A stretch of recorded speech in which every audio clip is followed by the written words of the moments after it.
Hermanos, también queremos contarle con respecto a las rifas. Se han hecho 30 listas. Ya ahorita se han vendido tres listas. Bueno, se han entregado dos y así vendiendo número por número, ya se completó hoy, esta noche, se completó una más. Entonces ya tenemos ahí $15.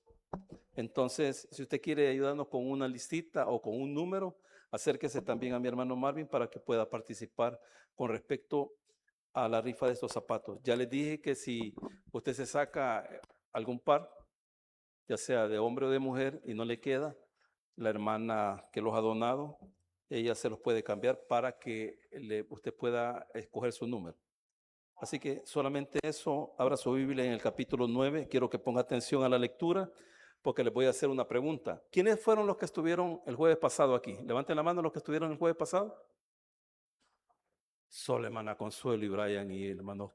También hermano. También. Vaya. Entonces, les voy a hacer una pregunta. Y también Adriana estuvo también, puede pasar a hacer también una pregunta. Y Herbert, que ya se va ahorita. Es que Herbert se va porque no quiere que le haga la pregunta, dice. Capítulo 9 de Apocalipsis, del versículo 13 al 21, hemos titulado la enseñanza de esta noche, la hora, día, mes y año. Así hemos titulado la enseñanza de esta noche. Versículo 13 del capítulo 9. El sexto ángel tocó la trompeta y oí una voz de entre los cuatro cuernos del altar de oro que estaba delante de Dios, diciendo al sexto ángel que tenía la trompeta: desata a los cuatro ángeles que están atados junto al gran río Éufrates. Y fueron desatados los cuatro ángeles que estaban preparados para la hora, día, mes y año, a fin de matar a la tercera parte de los hombres. Y el número de los ejércitos de los jinetes eran 200 millones. Yo oí su número. Así vi en visión los caballos y a sus jinetes, los cuales tenían coraza de fuego, de zafiro y de azufre. Y las cabezas de los caballos eran como cabezas de leones. Y de sus bocas salían fuego, humo y azufre. Por estas tres plagas fue muerta la tercera parte de los hombres, por el fuego, por el humo y el azufre que salían de su boca. Pues el poder de los caballos estaba en su boca y en sus colas, porque sus colas, semejantes a serpientes, tenían cabezas y con ellas dañaban. Y los otros hombres que no fueron muertos con estas plagas, ni aun así se arrepintieron de las obras de sus manos, ni dejaron de adorar a los demonios y a las imágenes de oro, de plata, de bronce, de piedra y de madera, las cuales no pueden ver, ni oír, ni andar. Y no se arrepintieron de sus homicidios, ni de sus hechicerías, ni de sus fornicaciones, ni de sus hurtos. Oramos. Señor, bendice tu palabra, Señor, y ayúdame a que yo la pueda explicar de una manera clara y sencilla, para que así podamos salir edificados todos a través de tu palabra. En el nombre poderoso de Jesús, amén y amén. Lo que hemos leído en esta noche viene a ser el tercer ay. El tercer ay de este capítulo 9. La semana pasada estudiamos lo que es el primer ay. Todo lo que hemos leído ahorita, vuelvo a repetir, es el segundo ay. ¿Cuál es la diferencia entre el primer ay y este segundo ay? ¿Cuál es la diferencia?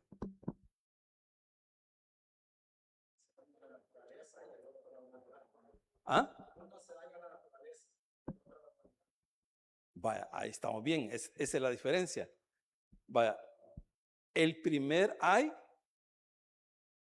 no es para la naturaleza, es para los seres humanos. Para la naturaleza fueron las primeras 4 trompetas. La naturaleza, el mar, los ríos y todo eso. El quinto ay es un juicio contra seres humanos. Pero ¿cuál es el juicio? Que sean atormentados. El segundo ay, el juicio ya no es para que sean atormentados, sino para que los maten. Esa es la diferencia. Pero si usted estuvo la semana pasada y hoy leyó esto y le puso atención, hay bastante similitud entre el versículo 7 y el versículo 17 y 18 y 19. Hay mucha similitud. Y recuerde de que el capítulo 9, versículo 1, habla de que a un ángel se le dio la llave del pozo del abismo y que de ese pozo salió y abrió el pozo del abismo y subió humo del pozo como humo de gran horno y se oscureció el sol y el aire por el humo del pozo. Y del humo salieron langostas que no venían a devorar la vegetación, sino que venían a atormentar. Y dijimos de que esas langostas eran demonios. Exactamente, hermano, porque aquí hay dos interpretaciones. Algunos creen que este ejército de 200 millones son seres humanos. Y otros comentaristas bíblicos creen que son demonios. Entonces, según lo que hemos leído la semana pasada y estudiamos, no pueden ser seres humanos. Esa es mi opinión. O sea, yo la comparto con los que dicen que son demonios. ¿Por qué? Porque hay una gran similitud entre los primeros versículos del capítulo 9 y ya casi desde el 17, 18 y 19 de este mismo capítulo. Entonces, si usted llega a oír de que este ejército son de seres humanos, esa es una posición. Y la segunda posición es de que son demonios. Pero lo que sí podemos estar seguros de que ellos van a matar, ellos ya no vienen a atormentar. O sea, 5 meses que vinieron a atormentar los demonios, es quitado y ahora ya no atormenten, maten. ¿Y a cuántos van a matar, hermano? A la tercera parte. Fíjense que yo estaba haciendo cuentas. Yo, o sea, en muchas ocasiones había dicho de que nosotros ya habíamos pasado los 7,000 millones de personas en todo el mundo. Pero me fui a buscar, ahora somos 8,200 millones de personas. Y si usted hace ahí la matemática ahí, a esos 8,200 millones de personas, usted le quita la tercera parte. ¿Cuánto sería la tercera parte? Los que van a morir en un periodo de 3 años y medio. Van a morir 2,733,3 millones de personas. Hermano, va a ser una de barbaridad. Por eso usted puede entender allá lo que leímos en el capítulo 19, de que Dios, hermano, porque sabe que Él ya va a establecer su reino, él necesita ordenar todo porque Él va a reinar. Él va a llamar a las aves, vengan, coman. Porque la gente no va a alcanzar a poder enterrar los muertos, no va a poder. Entonces Dios va a llamar a todas las aves del cielo y vaya, coman. ¿Qué van a comer? Reyes, capitanes, generales, esclavos, libres. Se va a hacer una matanza tremenda. Tremenda. Entonces, imagínense la cantidad fíjese de que fui a investigar otras cositas y en la Primera Guerra Mundial, que fue seria, solo murieron 20 millones. Oiga, 20 millones. En la Segunda Guerra Mundial murieron 80 millones. Y si usted la suma, 80 más 20 son 100 millones. Pero en este periodo, a lo largo de 3 años y medio, hermano, van a morir 2.733.3 millones de personas. O sea que la Segunda Guerra Mundial y la primera y la segunda, eso va a ser una caricatura.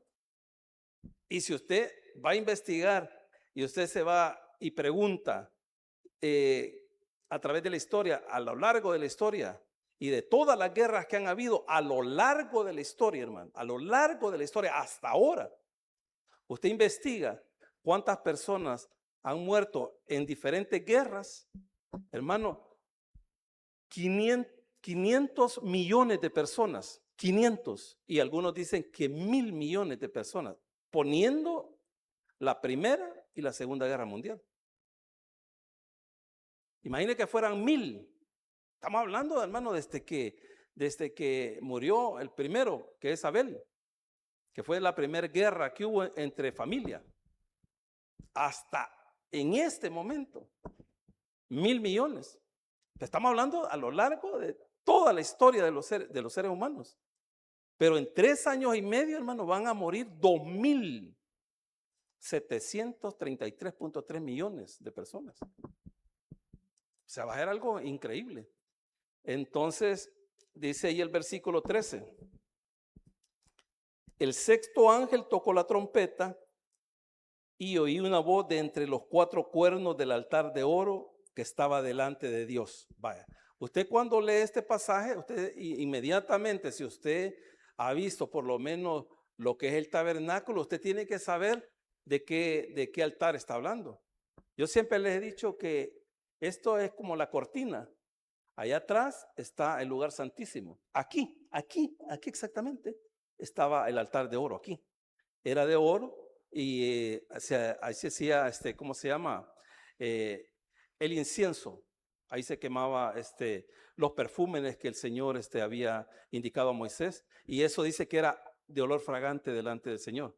Ahora eso, aquí en Apocalipsis, ese humo que sale para el cielo son las oraciones de los santos. Son las oraciones de los santos. En el tabernáculo habían 2 altares. Estaba uno de oro y estaba el otro de bronce, que estaba en el atrio, que servía para el sacrificio. Para el sacrificio. Entonces ahí estaba el altar de bronce. Y lo que simboliza el altar de bronce en la Biblia es juicio. Juicio. ¿Juicio contra quién? Contra el pecado. Por eso tenían que llevar ellos animalitos que eran el sustituto de ellos. Lo llevaban. El hermano Oscar había pecado, llevaba un corderito. Entonces este corderito pagaba el pecado que había hecho el hermano. Era el sustituto. Pero ¿a dónde tenía que ir? A juicio.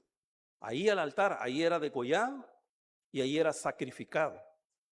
Por eso usted va a entender de que el Señor, cuando Él muere en la cruz del Calvario, Él lleva nuestros pecados sobre Él.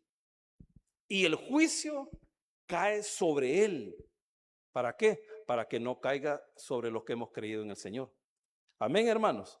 Entonces dice ahí, el sexto ángel tocó la trompeta y oí una voz de entre los 4 cuernos del altar de oro que estaba delante de Dios. Dice que oyó una voz. ¿Y esa voz qué dijo? Ahí lo dice el 14. Esa voz dice al sexto ángel, diciendo al sexto ángel que tenía la trompeta, desata. O sea, esa voz le da una orden al que tiene la sexta trompeta. ¿Y cuál es la orden? Desata. O sea, no le está preguntando, mira, tal vez quieren salir. No, anda a desatarlos. Anda a desatarlos. Y dice ahí, versículo 14, diciendo al sexto ángel que tenía la trompeta, desata a los 4 ángeles que están atados junto al gran río Éufrates. Ahí están ataditos. ¿Y para qué están atados estos demonios? Todavía están atados, porque esto está en el futuro. ¿Por qué no están desatados? ¿Por qué el Señor la pregunta, ¿por qué el Señor los tiene atados ahorita? ¿Por qué los tiene atados? ¿Por qué? ¿Ah? No. ¿Sabe por qué no son desatados? Porque si son desatados, matan casi a toda la humanidad. Él los tiene ahí. Y lo dice, pero claritamente lo dice Judas. Judas lo dice claritamente y dice cuándo van a salir. En Judas ahí usted puede ir a buscar y dice la palabra del Señor en Judas versículo 6. Y a los ángeles, Judas versículo 6. Y a los ángeles que no guardaron su dignidad. O sea, está hablando de que los ángeles que se fueron con Satanás. Porque hubo una tercera parte de los ángeles, hermano. Estamos hablando, una tercera parte.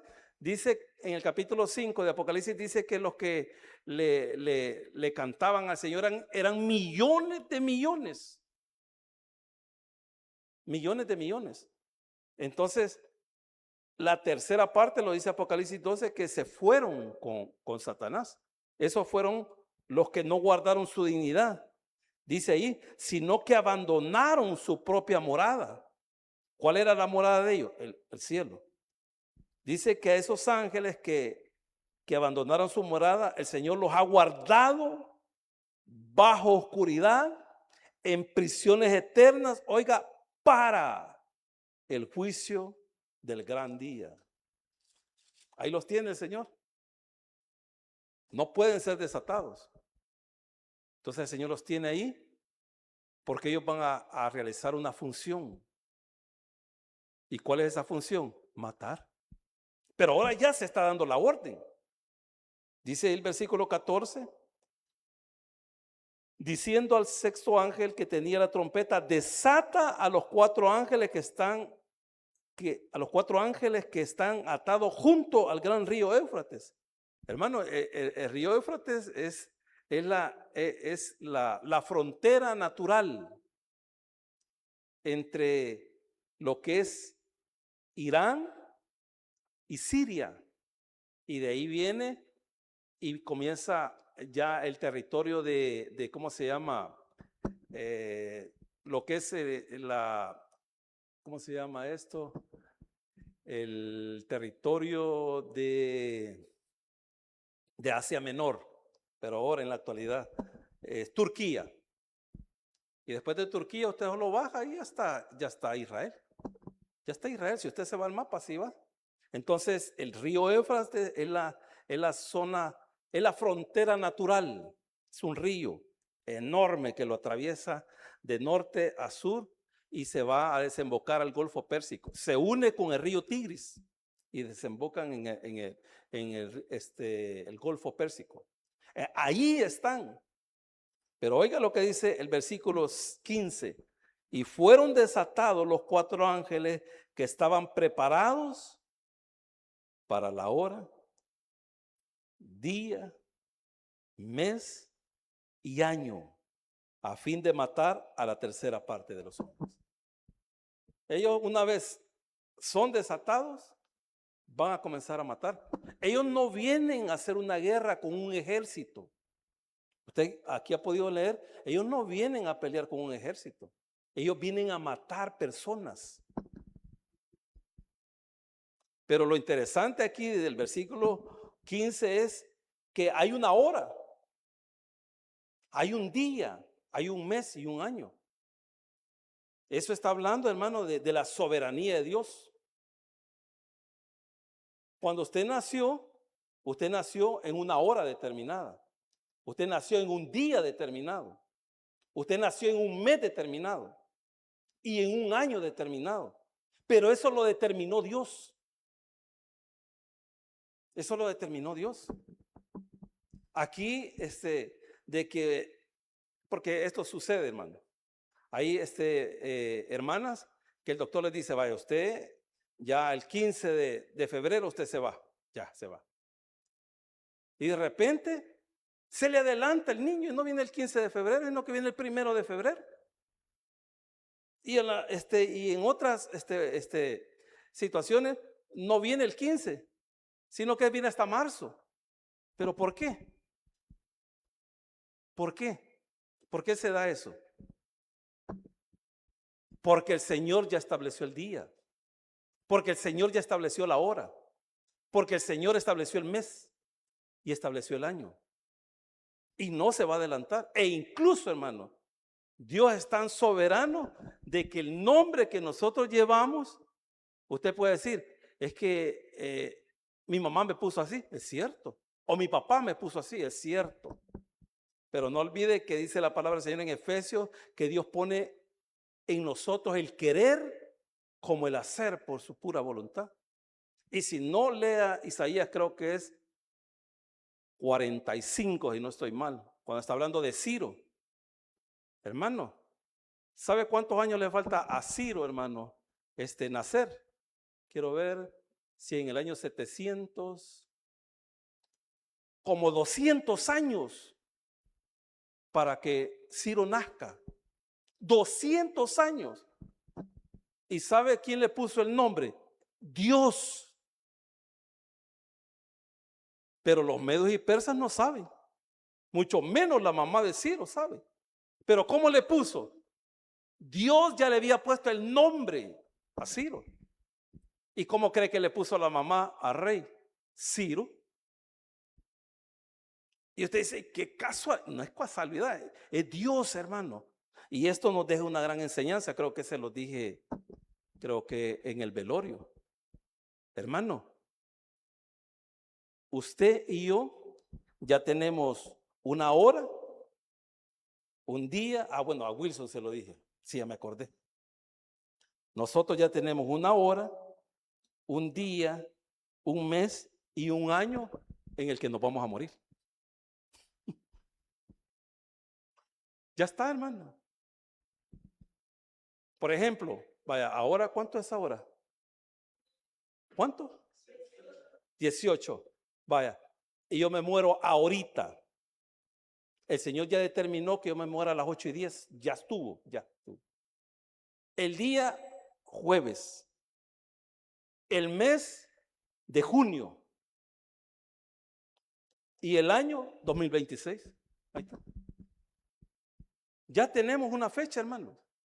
Así como tenemos una fecha de nacimiento, tenemos una fecha en la cual nos vamos a ir con el Señor. Amén, hermanos. Imagínense cómo es Dios. Ellos no pueden salir porque el Señor ya dio una fecha. Y ellos van a salir a esta hora, este día, este mes y este año. Y tienen que salir. No crea que ellos van a salir otro año que el Señor no ha dicho. No, ellos van a salir cuando el Todopoderoso ya lo determinó. Ese es nuestro Dios. Amén, hermanos. Amén. Y dice ahí, versículo 16, y el número de los ejércitos de los jinetes eran 200 millones. Yo oí su número. En el original, en el griego, no aparece la cantidad 200 millones. Ahí dice miles de miles. Aquí Casiodoro de Reina le puso 200 millones. Lo que quiere decir, hermano, así sencillamente, es que era un número bastante. O sea, eran bastantes, eran miles. ¿Pero miles de qué? Miles de demonios, dice aquí. Bueno, lo que vamos a leer, va. Dice el versículo 16, y el número de los ejércitos de los jinetes eran 200 millones. Yo oí su número. Fíjese que en el griego dice miriades. Y si usted va a investigar esa palabra miriades, lo que significa son miles de miles. Y lo que está diciendo es que son bastantes. Eso es todo. Y dice ahí la palabra del Señor. Así vi en visión los caballos y a sus jinetes. Está hablando de caballos, está hablando de velocidad. Los cuales tenían coraza de fuego, zafiro y de azufre. Fuego y azufre. Si usted se va a ¿cómo se llama? Génesis, usted va a poder ver cómo el Señor, con qué elementos destruye Sodoma y Gomorra. ¿Con qué elementos destruyó el Señor Sodoma y Gomorra? Con fuego y azufre. Entonces el pasaje, ¿qué es lo que está diciendo? De que el Señor ya decretó juicio. Este es un juicio. Él ya decretó juicio. Entonces estos demonios lo que van a venir a hacer es establecer ese juicio que ya fue dado para esta tercera parte de todos los seres humanos. Y dice ahí, así vi en visión los caballos, o sea que la matanza va a ser rápida. Así vi rápida en el sentido de 3 años y medio, a lo largo de los 3 años y medio. Así vi en visión los caballos y a sus jinetes, los cuales tenían coraza de fuego, de zafiro y de azufre. Los caballos y las cabezas de los caballos eran como cabeza de leones. O sea, está combinando la velocidad con la agresividad. Y dice ahí, y de sus colas salían fuego, humo y azufre, nuevamente, el juicio que está cayendo. Por estas 3 plagas, o sea, por el juicio, fue muerta la tercera parte de los hombres, y por el fuego, nuevamente está repitiendo el juicio. Y por el fuego, el humo y el azufre que salían de sus bocas, pues el poder de los caballos estaba en su cola. Hermano, ¿cómo va a tener? Acuérdese que Juan está viendo la visión y él está haciendo una comparación con lo que él logra entender de lo que él ha visto. Porque usted no ha visto que los caballos tengan su poder en la cola, ¿va? ¿Dónde tienen su poder los caballos? ¿A dónde? En las patas. Ahí tiene su poder. Usted nunca va a poner detrás de un caballo, hermano, y le quiera peinar la cola. Lo va a destripar con una gran patada. Entonces dice, pues el poder de los caballos estaba en su boca y en sus colas, porque sus colas, semejantes a serpientes, tenían cabeza y con ellas dañaban.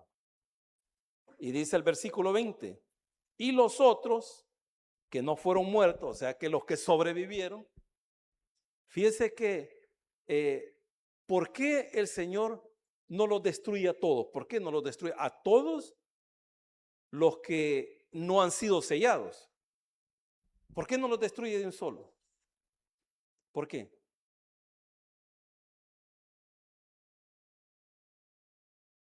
Fíjese que cuando el Señor baja a destruir a Sodoma y Gomorra, el Señor le dice esto a Abraham, porque Abraham va hablando con él.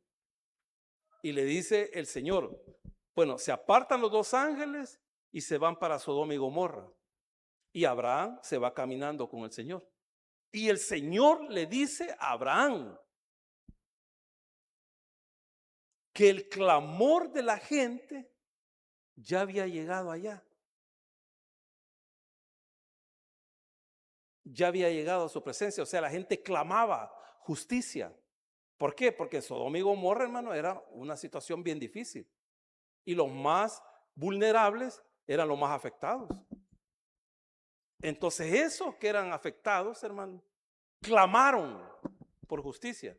Entonces el Señor dice, ya oí el clamor de ellos. ¿Y a qué venía? A darles en la nuca, a establecer juicio.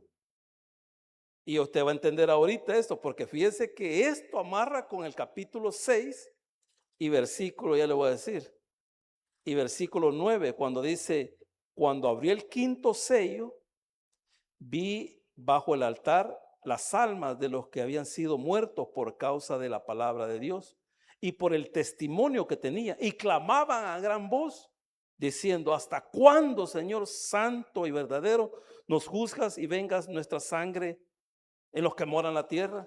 Y oiga lo que dice el versículo, el capítulo 8, porque esto es la continuación.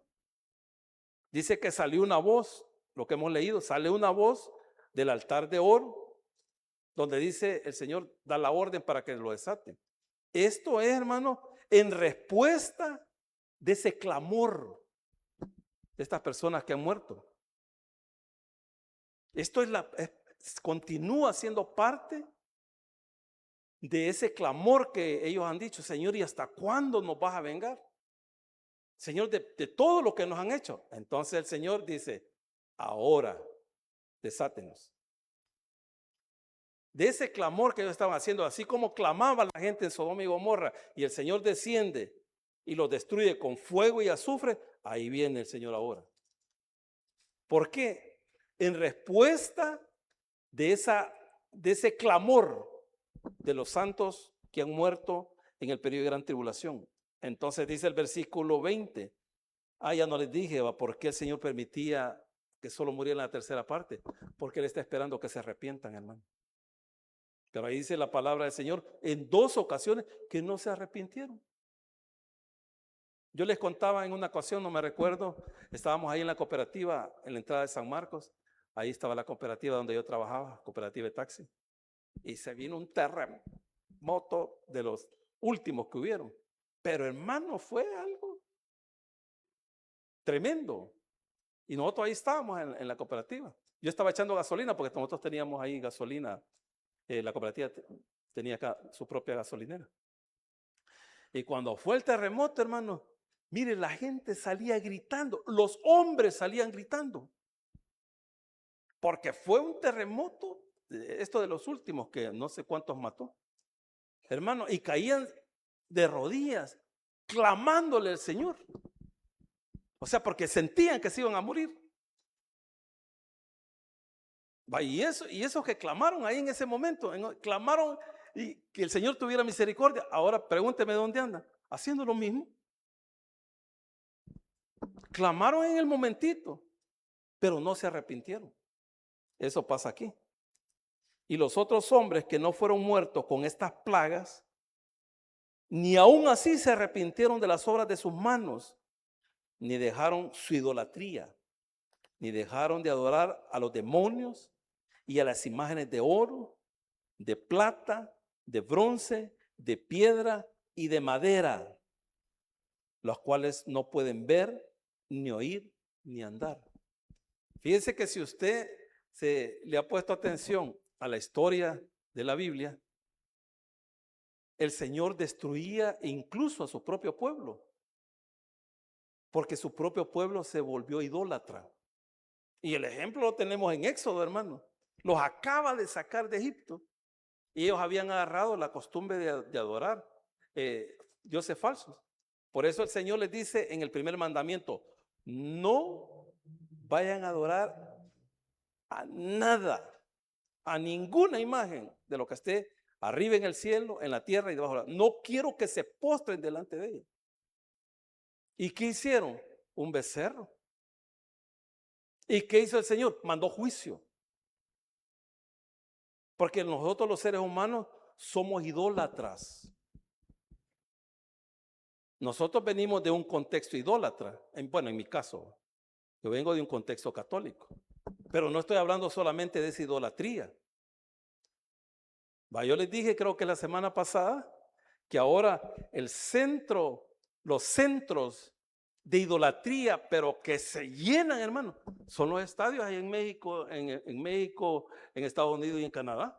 Vaya a ver, hermano, la gente se queda afuera porque no pudieron entrar y les ponen pantallas grandísimas porque ahí están. Y han habido personas que han pedido permiso en sus trabajos y se han ido para allá. Y la mayoría de las iglesias en todo el mundo, no estoy diciendo solo aquí en El Salvador, en todo el mundo, no se llenan. Pero los estadios sí. Ayer, hermano, que fue el día del papá, hermano, los centros comerciales estaban llenísimos. Los restaurantes estaban llenísimos. Y las iglesias están solas. Así es, hermano. Lamentablemente así es. Y dice ahí, y hemos explicado que la idolatría, hermano, porque el Señor la aborrece, la idolatría. O sea, uno de los pecados que más condena el Señor es cuando usted sustituye a Dios por cualquier cosa. Eso es idolatría. Porque usted puede sustituir, por ejemplo, yo siempre les he dicho, usted sabe que aquí nos reunimos el martes, nos reunimos el jueves, el sábado y domingo, nos reunimos. En otras iglesias solo el domingo y un día a la semana. Ese es para ellos, ese es su día de culto. Pero si usted sustituye eso por otra cosa, hermano, no estoy hablando de trabajo, porque tiene que trabajar. Porque no trabaja, no lleva comida a la casa. Estoy hablando de que usted sustituya un servicio en su iglesia, que usted sustituya un culto en su iglesia por otra cosa. Eso es idolatría. Usted le dice, ¿cómo se llama? Le preguntan no le preguntan, le dice, vayan a arreglarse que ya nos vamos para la iglesia. Le dice usted a sus hijos pequeñitos o a sus nietos, vayan a arreglarse. No, yo no quiero ir. Anda, arreglate. No, yo no quiero ir. Va, pues no vayamos, dice. Y ahí se queda con el bichito. Usted ya lo sustituyó. Usted está idolatrando. Y acuérdese que los niños no lo van a mandar a usted. Hermano, cuando sus hijos ya lleguen a la edad de 13, 14, 15 años para allá, hermano, ya no trate de corregirlos. Mejor hable con ellos. Porque ahí ya estuvo, hermano. Ahí ya es de más. Ellos entran en una etapa, hermano, de las más difíciles de los seres humanos. ¿Cuál es esa etapa? La etapa de rebeldía. O sea, la educación de nuestros hijos tiene que ser desde que nacen. Porque los niños nacen con malas mañas. ¿Por qué? Porque ellos han sido manchados con el pecado. Los bichitos, ¿usted cree que no saben? Claro que saben. Y los niños miden a la mamá, al papá, a las abuelitas, los miden. Y los bichos hacen berrinche y todo eso, pero ahí es cuando usted los tiene que corregir. Pero si usted está esperando corregirlos cuando tienen 15 años, ya olvídese, hermano. Yo le digo porque yo ya viví eso. No, a los niños se corrigen cuando son pequeñitos. Ya cuando lleguen a esa edad que le he mencionado, ya, hermano, olvídenlo. Ya no los va a poder detener.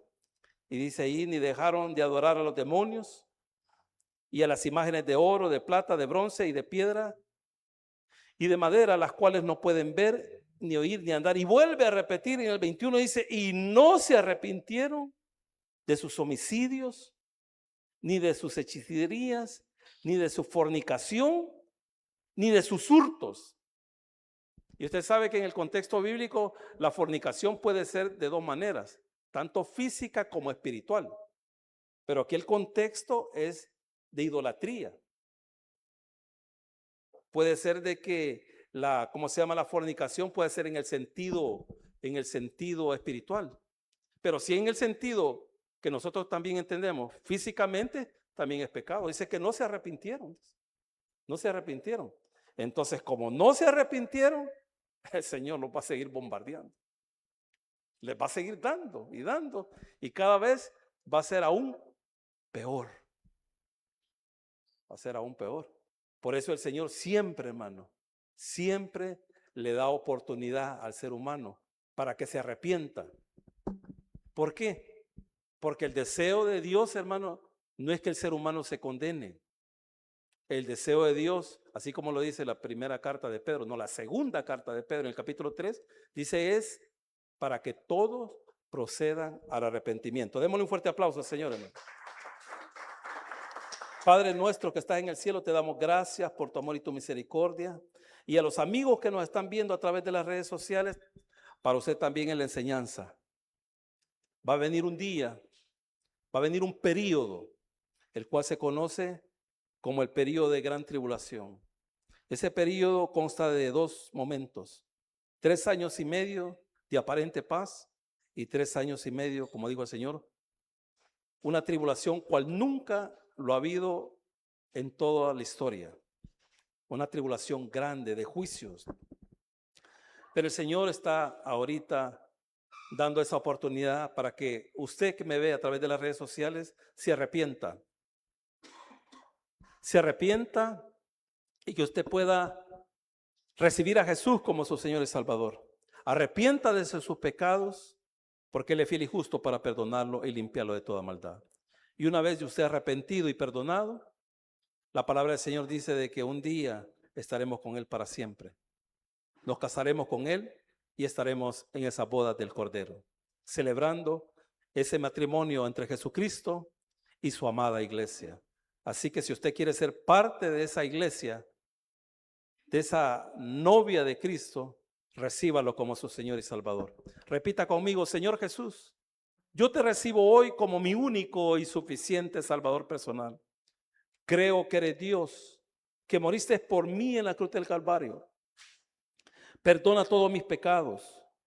Me arrepiento.